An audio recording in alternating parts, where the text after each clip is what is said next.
Sejam bem-vindos, que Deus abençoe.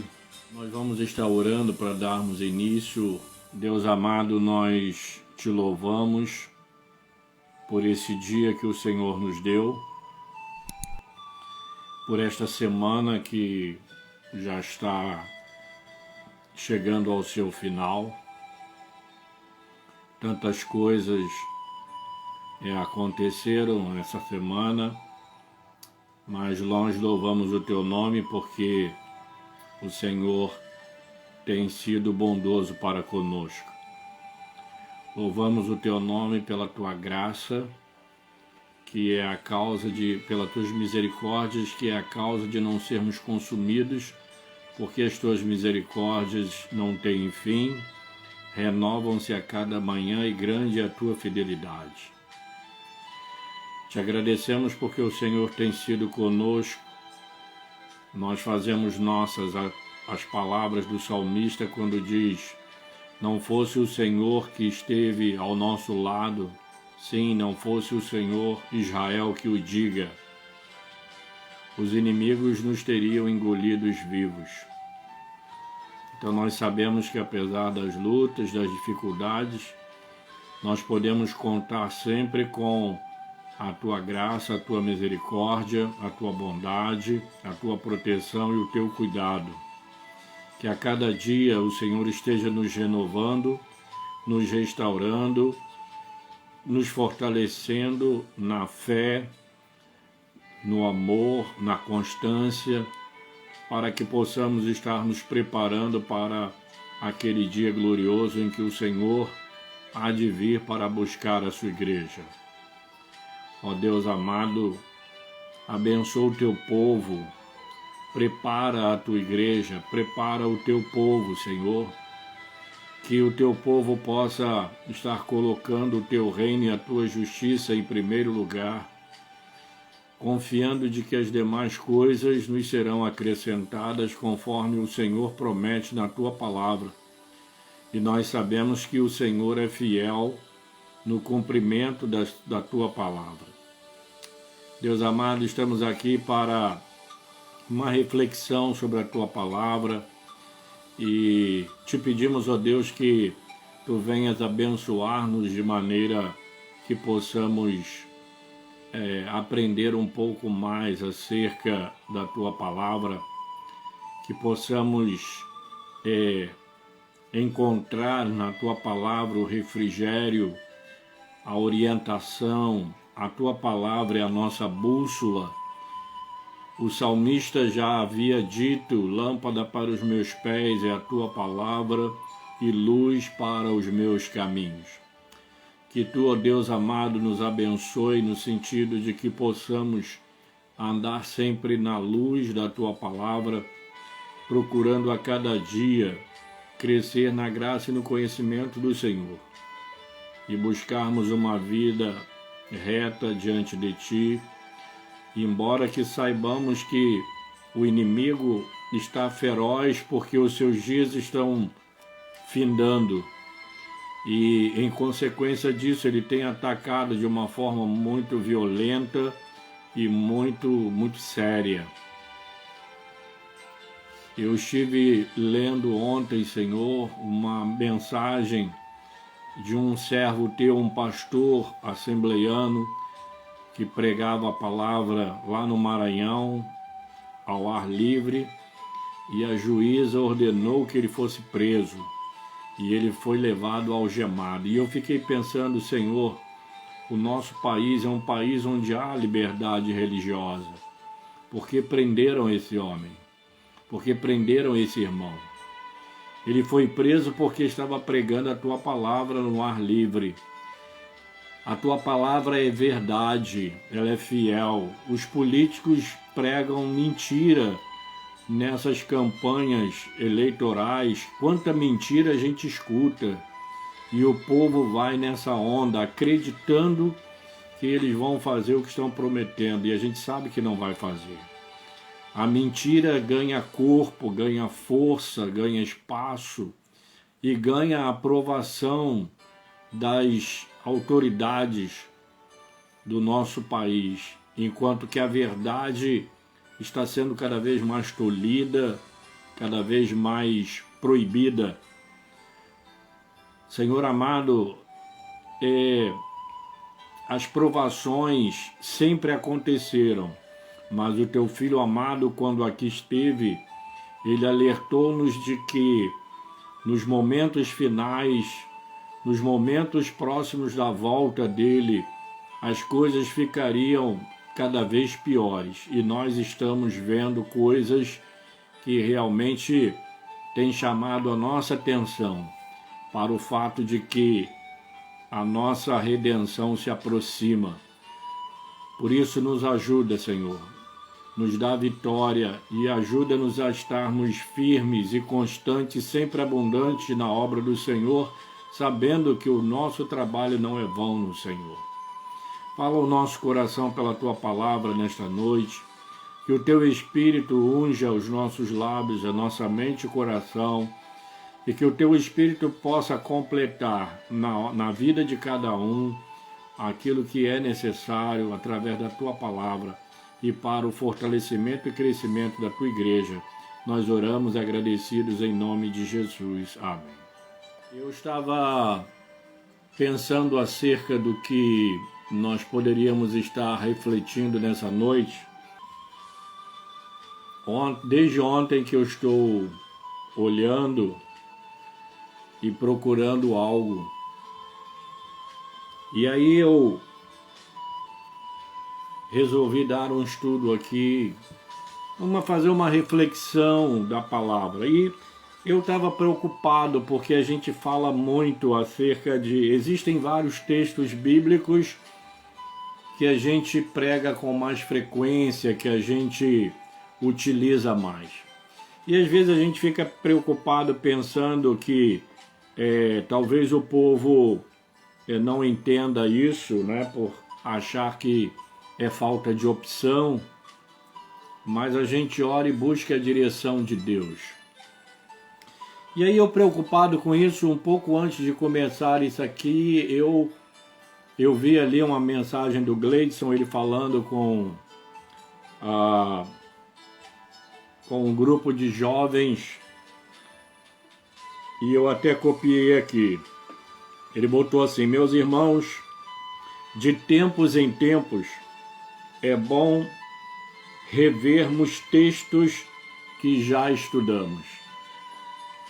E isso encaixou-se como uma luva nessa preocupação acerca do assunto que nós vamos estar abordando aqui. E rever textos que nós já estudamos. Se não houvesse essa necessidade, a gente faria a leitura da Bíblia uma vez só na vida e acabou, não precisava mais. Todos os dias pela manhã eu pego a palavra e leio um texto do Antigo Testamento, do Novo Testamento, e eu faço isso durante muitos anos. Se realmente não fosse necessário nós revermos textos, bastaria não ler mais. Eu me lembro de uma irmã lá na igreja que uma vez nós botamos uma campanha de leitura da palavra e nós demos um prazo. Aquela irmã, de uma maneira muito rápida, ela já está na glória. A gente até ficou de dar um prêmio e a gente deu, eu não me lembro nem o que foi. E ela disse que já tinha acabado. Aí eu falei: irmã, a irmã leu a Bíblia toda, porque realmente não é assim tão fácil a gente ler tão depressa. E aí ela falou: pastor, mas eu já li várias vezes, vários textos. Ela simplesmente considerou esse fato, tá? E achou que com isso ela merecia o prêmio. Eu dei o prêmio, mas sinceramente não concordei com aquela postura, né? Porque as pessoas estavam lendo e como ela havia lido uma vez já, então ela achava que não havia necessidade.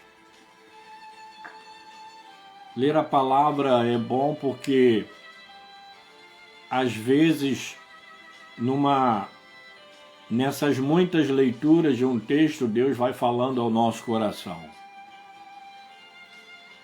Eu gostaria de estar refletindo com os amados a respeito do capítulo 12 da primeira carta de Paulo aos Coríntios.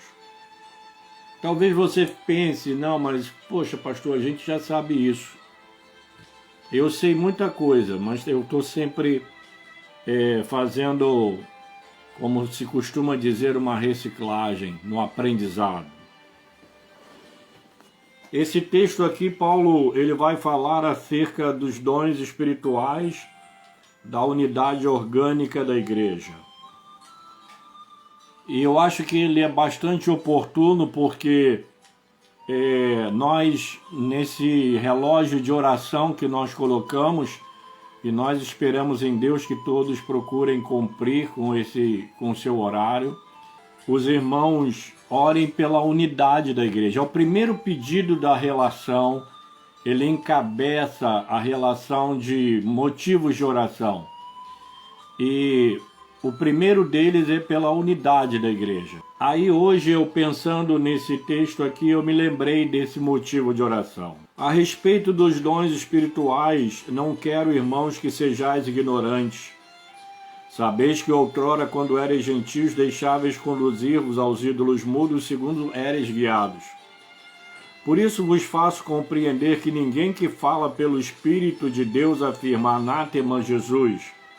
Por outro lado, ninguém pode dizer Senhor Jesus, senão pelo Espírito Santo.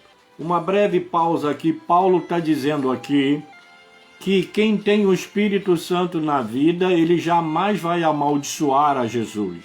E também ele vai afirmar que a pessoa só pode dizer Senhor Jesus pelo Espírito Santo. Ora, os dons são diversos, mas o Espírito é o mesmo. E também há diversidade nos serviços, mas o Senhor é o mesmo. E há diversidade nas realizações, mas o mesmo Deus é quem opera tudo em todos. A manifestação do Espírito é concedida a cada um visando a um fim proveitoso, porque a um é dada mediante o Espírito a palavra da sabedoria, e a outro, segundo o mesmo Espírito, a palavra do conhecimento, a outro, no mesmo Espírito, fé, e a outro, no mesmo Espírito, dons de curar, a outro, operações de milagres, a outro, profecia, a outro, discernimento de espíritos, a um, variedade de línguas, e a outro, capacidade para interpretá-las. Mas um só e o mesmo Espírito realiza todas estas coisas, distribuindo-as como lhe apraz, a cada um individualmente. Porque assim como o corpo é um e tem muitos membros, e todos os membros, sendo muitos, constituem um só corpo, assim também nós, com respeito a Cristo, pois em um só Espírito todos nós fomos batizados em um corpo, quer judeus, quer gregos, quer escravos, quer livres, e a todos nós foi dado beber de um só Espírito. Porque também o corpo não é um só membro, mas muitos. Se disser o pé, porque não sou mão, não sou do corpo, nem por isso deixa de o ser. Se o ouvido disser, porque não sou o olho, não sou do corpo, nem por isso deixa de o ser. Se todo o corpo fosse olho, onde estaria o ouvido? E se todo fosse ouvido, onde o olfato? Mas Deus dispôs os membros, colocando cada um deles no corpo como lhe aprouve. Se todos, porém, fossem um só membro, onde estaria o corpo? O certo é que há muitos membros, mas um só corpo. Não podem os olhos dizer à mão, não precisamos de ti, nem ainda a cabeça aos pés, não preciso de vós. Pelo contrário, os membros do corpo que parecem ser mais fracos são necessários, os que nos parecem menos dignos do corpo, a estes damos muito maior honra. Também os que em nós não são decorosos revestimos de especial honra, mas os nossos membros nobres não têm necessidade disto. Contudo, Deus coordenou o corpo, concedendo muito mais honra àquilo que menos tinha, para que não haja divisão no corpo, pelo contrário, cooperem os membros com igual cuidado em favor uns dos outros, de maneira que se um membro sofre, todos sofrem com ele, e se um deles é honrado, com eles todos se regozijam. Ora, vós sois corpo de Cristo, individualmente membros desse corpo. A uns estabeleceu Deus na igreja, primeiramente apóstolos, em segundo lugar profetas, em terceiro lugar mestres, depois operadores de milagres, depois dons de curar, socorros, governos, variedades de línguas. Porventura são todos apóstolos? Ou todos profetas? São todos mestres? Ou operadores de milagres? Têm todos dom de curar? Falam todos em outras línguas? Interpretam-nas todos? Entretanto, procurai com zelo os melhores dons. Esse texto chama a nossa atenção para a questão da unidade. Nós sabemos que, eu tenho dito isso com frequência, que a carta que Paulo escreveu aos Coríntios tinha como meta, tinha como alvo, tinha como objetivo corrigir algumas distorções na igreja.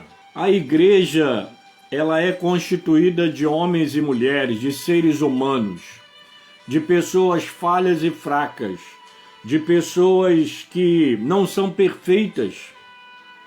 Perfeito é apenas um, que é o Senhor. Mas nós, Paulo vai dizer, não julgo haver alcançado a perfeição, mas prossigo para o alvo, para o prêmio da soberana vocação de Deus em Cristo Jesus. Então, deve ser o nosso alvo, a nossa meta, buscar essa perfeição. Não a perfeição daquilo que nós achamos que seja perfeição, mas a perfeição que Deus realmente deseja para cada um de nós. Então, amados, o reverendo Manuel da Silveira Porto Filho, que foi um renomado pastor congregacional, ele costumava dizer que a igreja aos Coríntios, a igreja de Corinto era o caleidoscópio de todas as igrejas. Porque tudo que nós encontramos na igreja de Corinto, nós encontramos nos nossos dias. Então ele vai dizer que essa igreja é o caleidoscópio de todas as igrejas. Havia uma série de problemas na igreja. E esses problemas, eles eram gerados pela falta de visão e compreensão acerca de quem eles eram. Nós não podemos esquecer de quem nós somos. Nós somos crentes em Cristo Jesus. Nós fomos remidos e lavados pelo sangue do Cordeiro. Nós nos tornamos novas criaturas, como Paulo diz lá na segunda carta aos Coríntios, capítulo 5, versículo 17. Logo, aquele que está em Cristo, nova criatura é, as coisas velhas se passaram, eis que tudo se fez novo. A gente precisa tomar cuidado para que a gente não perca a visão de quem nós somos. E também a gente precisa tomar cuidado para não perder a visão do que os nossos irmãos são. E a gente precisa tomar cuidado para não perder a visão do que a igreja é. E o apóstolo Paulo vai chamar a atenção para esse foco. Eu, quando tiro os meus óculos, fica meio difícil de enxergar as coisas. Eu vim da natação, eram 6 e pouca da tarde. E tem horas que o óculos da natação que eu uso embaça, aí eu levanto assim, mas a vista não tá legal. Ela fica legal depois que eu saio da natação, tomo um banho e boto o meu óculos de grau e tal. Que o Arthur me permita, né, ele está assistindo, eu observei no primeiro domingo, dia da ceia, na hora que eu fui servir o cálice, ele foi com a mão assim, meio que tateando para pegar o cálice. Todos nós sabemos que o nosso querido irmão, o nosso amado irmão está passando por essa luta com a sua vista. A gente tem orado diariamente pelo nosso irmão para que Deus o abençoe e ajude na restauração. Mas eu fiquei pensando que a mão estava fazendo o papel da vista. A dificuldade, uma pessoa quando ela começa a perder a visão ou está com uma visão muito debilitada, ela vai com as mãos tateando, ela vai com cuidado. Veja como é importante a mão. A mão, nesse momento, ela está fazendo o papel dos olhos. A pessoa, quando não consegue enxergar direito, ela vai tateando. Eu via lá no hospital que eu trabalhei, um jovem que veio daquele hospital de cegos que tem ali em Botafogo, se não me engano, Instituto Benjamin Constant. Eles mandavam muitos estagiários lá para a câmara escura, e ele ficava andando assim, ele batia na parede, nas coisas, para ele ouvir o som. E às vezes eu entrava na câmara escura de fininho, e ele estava lá dentro, ele parava o que ele estava fazendo, e ele perguntava: quem está aí? Ele não via, mas o seu ouvido estava trabalhando dobrado, o seu ouvido estava trabalhando pelos olhos e pelo ouvido, pela audição. A audição fica aguçada. Houve uma ocasião em que o meu óculos quebrou. E aí eu fui na ótica em Nilópolis para levar o óculos para consertar. Deixei o óculos lá, e aí eu vim, olha que coisa horrível. Para longe eu até enxergava bem, mas ali no velocímetro do carro, eu com dificuldade para enxergar. E outra coisa, meus ouvidos ficaram sensíveis. Qualquer barulho parecia que era uma coisa estrondosa. E eu pedi o cara para aprontar o óculos com urgência, mas ele falou que só no outro dia. E olha, à medida que as horas iam passando, a minha aflição aumentava, porque qualquer barulho, por menor que fosse, era uma coisa, porque minha audição estava aguçada, porque eu estava sem os óculos. Isso leva-nos a uma reflexão. Quando um membro da igreja não exerce a sua função, ele acaba sobrecarregando o outro. Quando o marido na sua casa não cumpre o seu papel de marido, ele sobrecarrega a sua mulher. Quando a mulher não cumpre o papel de esposa, de dona de casa, ela sobrecarrega o marido. Então, em qualquer área da vida, hoje, por exemplo, eu estava ouvindo a minha cunhada dizendo que lá no trabalho do meu sobrinho, várias pessoas pegaram Covid e só tem 2 trabalhando, e aí eles estão trabalhando dobrado. Eles estavam trazendo trabalho para fazer em casa, uma semana lá, uma semana em casa, mas agora nem pode, tem que ir todo dia, a semana toda, toda semana, porque tem 2 fazendo o trabalho dos outros todos. Então, a gente precisa olhar para esse texto e pensar que qual é o teu papel na igreja? Qual é a tua função na igreja? Qual é o teu dom na igreja? Porque quando você não exerce o seu dom, o dom que Deus te deu, você vai simplesmente fazer com que outros fiquem sobrecarregados. Eu me lembro que uma ocasião eu havia conseguido uma viga aí.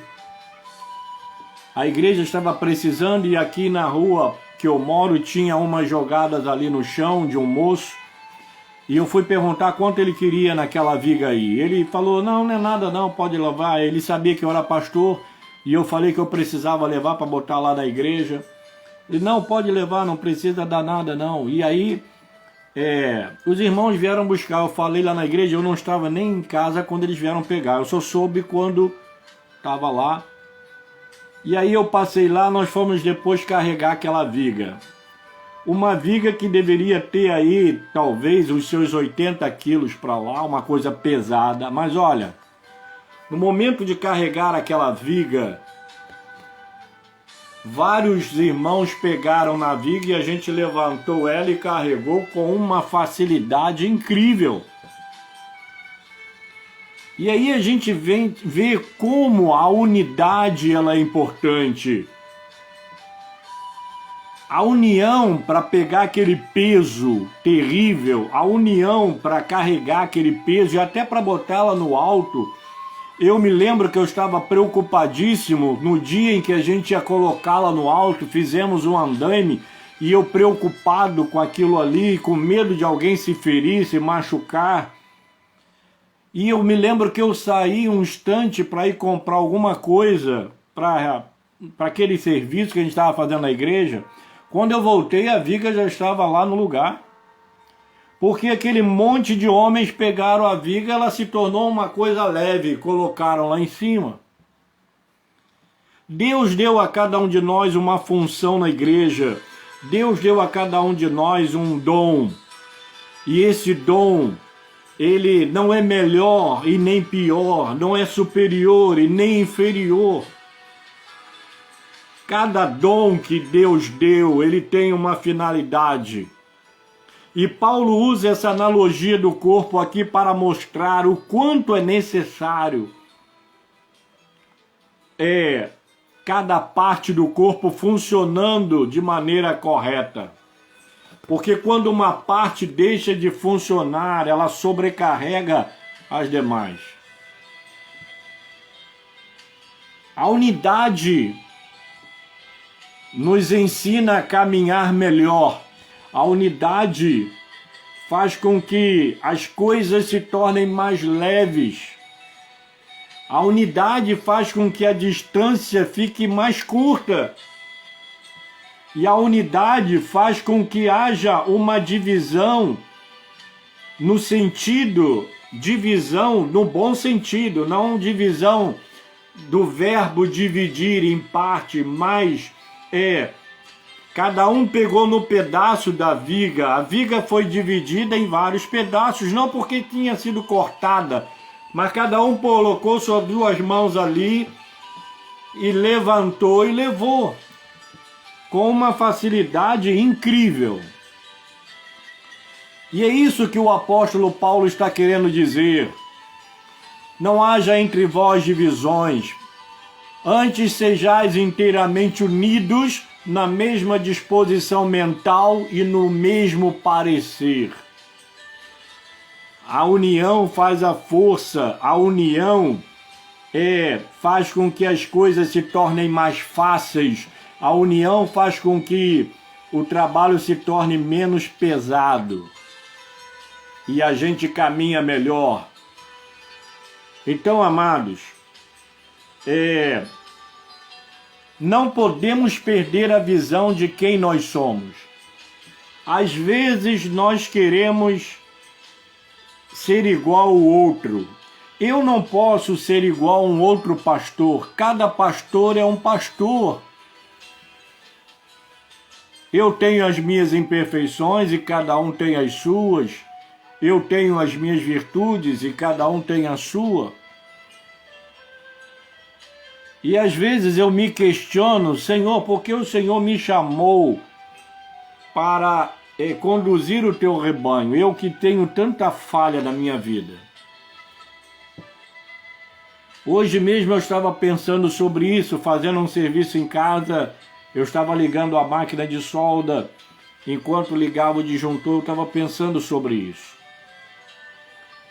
E Deus sempre traz a minha lembrança. Outro dia pela manhã, eu fiquei pensando, por que Paulo foi o apóstolo dos gentios e não Barnabé?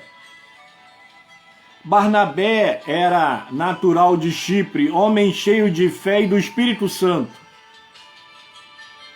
No livro de Atos fala sobre isso. Ele era um homem cheio de fé e cheio do Espírito Santo. Ele era um homem que a palavra vai dizer que ele havia vendido uma propriedade, trouxe todo o valor e depositou aos pés dos apóstolos. Ele era um homem dedicado. Deus vai chamar um cara que perseguia a igreja, que entrava na igreja, que assolava os crentes, arrastava mulheres e crianças pela rua.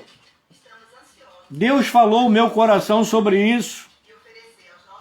Eu podia ter botado Barnabé para ser o apóstolo dos gentios, mas eu escolhi Paulo. Porque as coisas de Deus, elas se parecem loucura para nós. As escolhas que ele faz, elas são diferentes das nossas. E eu estava no banheiro, eu estava pensando, né?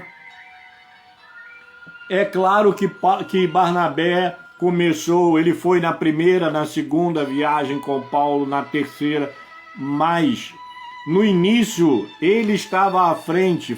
Separai-me a Barnabé e a Saulo para a obra que os tenho chamado. O nome de Barnabé aparece primeiro e de Paulo depois.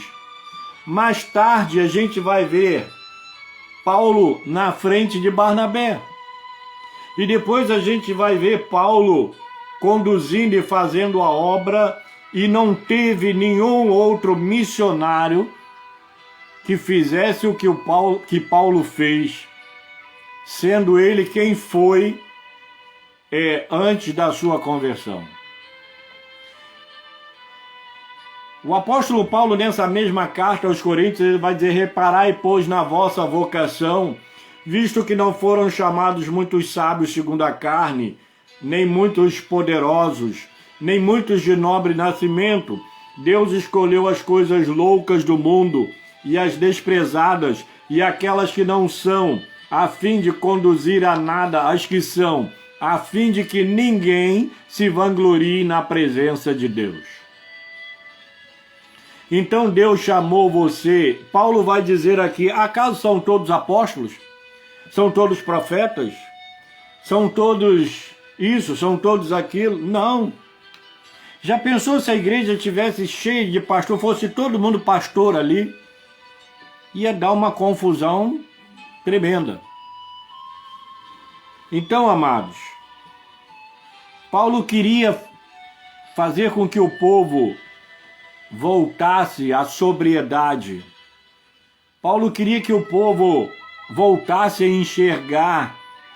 Paulo queria curar essa miopia espiritual do povo. Paulo queria curar essa cegueira espiritual do povo. Porque o povo acabou se perdendo. Em tudo fostes enriquecidos nele, em toda a palavra, em todo o conhecimento, de maneira que não vos falte nenhum dom.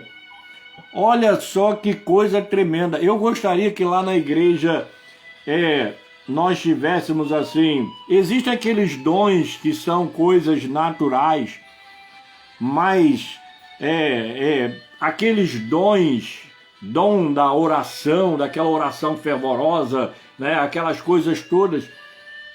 E eu fico pensando, a igreja de Corinto, ela foi enriquecida com dons. Deus não economizou. Deus abriu a janela e mandou os dons todos para a igreja. Só que cada um tinha o seu dom, mas eles não sabiam lidar com os dons que receberam. E aí começaram a gerar uma série de confusões, de contendas, de rixas, de polêmicas, escândalo. Tanta coisa vergonhosa naquela igreja, no meio daqueles irmãos. E nós temos muito que aprender com os nossos irmãos daquela igreja. No capítulo 12, o apóstolo ele vai abordar, usando a analogia da unidade orgânica do corpo humano e a sua funcionalidade. Então nós precisamos ver duas palavras aqui: unidade e funcionalidade. Se você reparar na tua mão, os teus dedos não são iguais. De uma só mão, um é maior do que o outro. Eles são diferentes. Mas se você perder um dedo, vai fazer falta. Ninguém quer perder o seu dedo. Eu acho que a minha orelha é grande, mas é melhor eu ter uma grande do que eu não ter orelha. Seria ruim eu não ter orelha. Como é que eu ia botar o óculos? Tá? Acho também que meu nariz é meio batata, mas é melhor assim do que não ter nariz. Então, amados, Deus, ele deu a cada um o dom como lhe aprouve. E nós temos cada parte do nosso corpo funcionando, elas estão unidas para o bom andamento do corpo, para que o corpo caminhe, para que o corpo viva, para que o corpo seja um corpo dinâmico. Tudo precisa funcionar de maneira correta. O apóstolo diz assim, que a igreja ela funciona como um corpo, e ela de fato é um corpo, o corpo de Cristo. A igreja de Corinto, juntamente com as demais igrejas, inclusive as igrejas do nosso tempo, unidas, fazem parte desse corpo. Então, amados, eu não gosto muito de mexer, que eu acabo complicando tudo. Ninguém está escutando nada. Voltou? Vocês estão ouvindo? Se alguém estiver ouvindo... Não, mas agora eles estão... Voltou a imagem. Eu pelo menos estou vendo a Palmira ali, estou vendo alguém ali em cima, que está distante. Então, amados, todo o corpo tem seus diversos membros que precisam funcionar para que o corpo seja sadio e se desenvolva. Assim também a igreja. A igreja de Cristo, no seu âmbito universal, ela é a soma, ou melhor, ela é somente um corpo. No versículo 12 do capítulo 12, está escrito assim: porque assim como o corpo é um, e tem muitos membros, e todos os membros, sendo muitos, constituem um só corpo. Caraca, você tá botando a droga do troço, tá apoiando aí? Eu esbarrei aqui no negócio, pior que fui eu. Eu não tenho a quem culpar, porque fui eu que fiz. Então, os dons são diversos. O nosso corpo tem uma diversidade de partes. Existem aquelas internas que as pessoas não veem, mas que elas têm que funcionar e funcionar bem para que o nosso corpo seja saudável. A gente vê pessoas fazendo ginástica, eu estou fazendo natação, continuo fazendo. Tem pessoas que fazem caminhada, algumas procuram fazer regime. Por quê? Porque elas querem ser saudáveis. Ninguém quer perder a saúde. A pior coisa que tem é quando a pessoa perde a saúde. Isso é uma coisa terrível. Hoje em dia, a gente tem várias medidas preventivas para viver uma vida saudável. E nós devemos dar graças a Deus por isso. Agora, Paulo vai dizer aqui que a igreja de Cristo, no seu âmbito universal, é somente um corpo. O que torna cada pessoa membro desse corpo é o batismo do Espírito Santo, que é concedido no momento em que a pessoa se converte. No versículo 13 ele diz: pois em um só espírito todos fomos. O verbo aí está no passado. Ele diz assim: pois em um só espírito todos fomos batizados em um corpo. Fomos batizados é uma expressão usada para afirmar que se trata de uma experiência passada, uma experiência que já ocorreu. Na epístola que Paulo escreve aos Efésios, ou melhor, aos Romanos, no capítulo 8, versículo 9, a parte B, ele vai dizer: e se alguém não tem o Espírito de Cristo, esse tal não é dele. Dizer que o crente não tem o Espírito Santo é a mesma coisa que dizer que essa pessoa não pertence a Cristo. O batismo com o Espírito Santo é o selo, é a garantia de que nós pertencemos a Ele. Paulo vai falar isso aos Efésios: em quem também vós, depois que ouvistes a palavra da verdade, o evangelho da vossa salvação, tendo nele também crido, fostes selados com o Espírito Santo da promessa, o qual é o penhor da sua herança, até o resgate da sua propriedade em louvor da sua glória. Resgate da sua propriedade. Nós somos propriedades do Senhor. E o que nos identifica é o Espírito Santo. E esse Espírito Santo está em nós até que Jesus nos resgate. É a garantia, é o selo de que vamos ser resgatados pelo Senhor.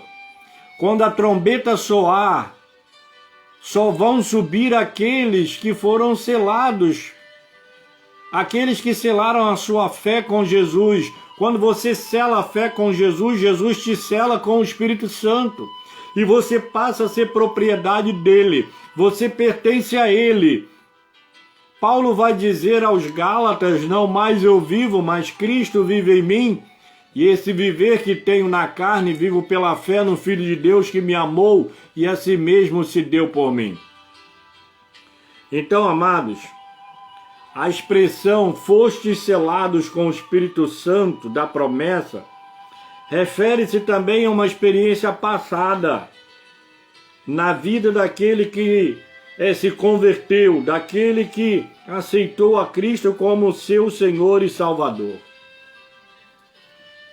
A palavra penhor, usada por Paulo, tem o sentido de garantia, segurança e sustentáculo. Quando uma pessoa se converte, é o batismo do Espírito Santo que a torna membro, a torna parte desse corpo, o corpo de Cristo, que é a sua igreja. Não importa a sua nacionalidade, Paulo diz no versículo 13 aqui do texto lido: pois em um só Espírito todos nós fomos batizados em um corpo, quer judeus, quer gregos, quer escravos, quer livres, e a todos nós foi dado beber de um só Espírito. Então, Paulo vai dizer aqui que não importa a nacionalidade, não importa quem somos, se nós aceitamos a Cristo, nós fomos selados e passamos a fazer parte desse corpo. A questão de sermos diferentes uns dos outros, como pessoa, reside no fato de que as partes do nosso corpo são diferentes umas das outras. E cada uma com a sua função. Para que um corpo seja sadio e funcione como deve funcionar, seus membros precisam exercer suas funções de maneira normal e natural. As mãos sabem o que devem fazer, bem como os pés, e assim por diante. Quando há uma disfunção de algum membro, temos uma anormalidade, o que leva a prejudicar o bom andamento do corpo. Então, amados, assim como o corpo está unido, cada parte do nosso corpo, nós precisamos estar unidos, precisamos buscar a unidade da fé, a unidade no amor, a unidade no serviço, entendermos que somos diferentes, mas que não somos melhores nem piores. Somos tão importantes no corpo como qualquer outra parte do corpo. Na semana que vem eu vou estar ainda abordando esse assunto e eu vou estar falando sobre a posição de cada membro no corpo. Eu posso falar a respeito disso com propriedade pela função que eu ocupei durante 37 anos. E também porque estudei a respeito do corpo humano. Tudo que é parte do corpo humano, órgãos, funções, enfim, tudo. Então, eu posso falar com muita propriedade. E eu fico maravilhado com Paulo, como Paulo realmente compreendia bem essa unidade orgânica da igreja no momento em que ele faz essa analogia das partes do corpo serem diferentes, mas elas todas juntas cooperam para que haja um bom andamento do corpo. Nós precisamos orar pela unidade da igreja. Orar pela unidade da nossa igreja, para que nós sejamos unidos, entendendo que todos somos importantes. Somos diferentes, temos dons diferentes, temperamentos diferentes, mas isso não exclui a importância que temos no corpo de Cristo, que é a sua igreja. Então, amados, precisamos orar pela unidade da igreja local, a igreja congregacional em Vila Norma, e precisamos orar pela unidade da igreja no seu escopo universal, independente de denominações. Nunca houve um tempo em que a necessidade da unidade do povo de Deus seja tão evidente como nos nossos dias. Então vamos clamar a Deus por essa unidade. Na nossa igreja, na igreja a qual nós somos membros, e nas demais igrejas, para que todos nos unamos contra essas forças diabólicas que têm se levantado no Brasil e no mundo. Precisamos nos unir para nos prepararmos para o grande dia em que Jesus virá para levar o seu povo à sua igreja. Que Deus nos abençoe e na semana que vem a gente vai continuar abordando esse assunto, tá bom? Eu agradeço a todos pela participação. Que Deus possa te abençoar grandemente. Entenda que você é importante para o Senhor. Você foi chamado para fazer parte do seu corpo, que é a igreja.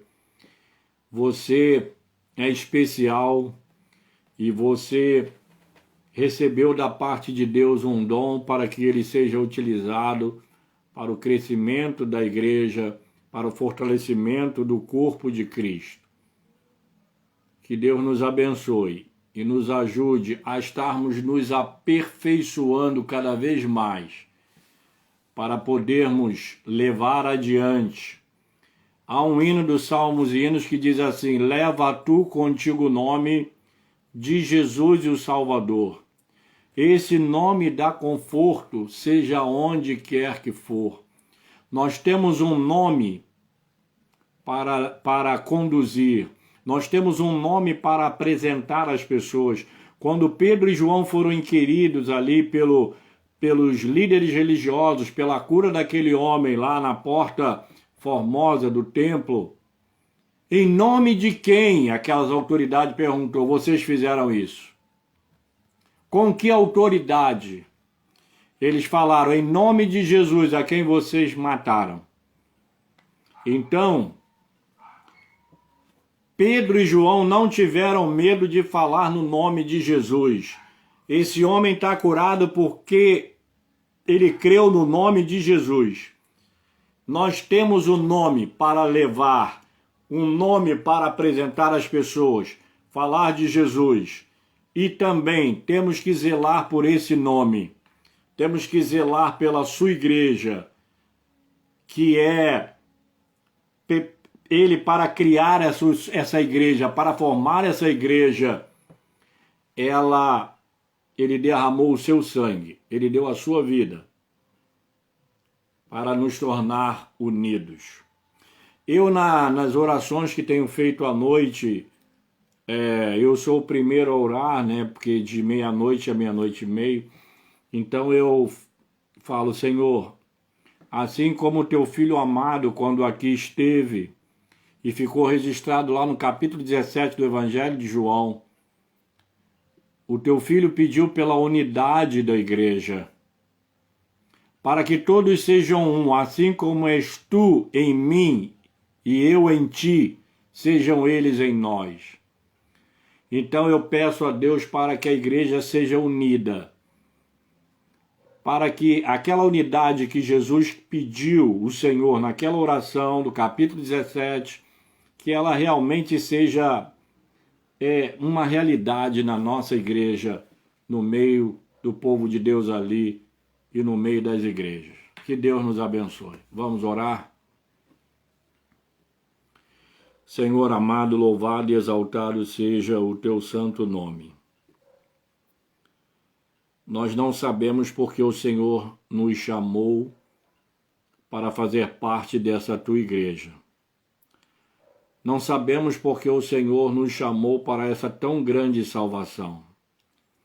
Como diz o apóstolo Paulo, nós estávamos mortos em delitos e pecados. Éramos filhos da ira, mas por causa do teu grande amor com que tu nos amou, estando nós mortos, o Senhor nos deu vida juntamente com Cristo. O Senhor nos salvou. O Senhor nos tirou do lamaçal do pecado e nos conduziu para o reino do Filho do teu amor, no qual temos a redenção, a remissão dos pecados. Senhor amado, eu às vezes me questiono por que o Senhor me chamou, por que o Senhor me colocou à frente da tua igreja para ser um pastor. Eu olho para mim e vejo uma inadequação. Esqueci agora, ó Senhor, o nome. Eu me sinto inadequado. Mas com toda essa situação que eu me vejo, o Senhor tem me mantido à frente do teu povo. Eu às vezes não sei porquê, mas uma vez o Senhor disse para Pedro, Pedro, o que eu faço não sabes agora, compreendê-lo-ás depois. Eu sei que tinham pessoas muito melhores do que eu para estar liderando o teu povo como pastor, mas eu não sei por que o Senhor nos chamou. Fraco, falho, imperfeito, mas eu louvo o teu nome, porque até aqui o Senhor tem nos ajudado. Senhor amado, muito obrigado, porque com toda a imperfeição e com todas as dificuldades, o Senhor tem honrado a nossa fé, o nosso trabalho. Passamos por lutas como todas as tuas igrejas passam. Jesus disse, no mundo tereis aflições, mas tende bom ânimo, eu venci o mundo.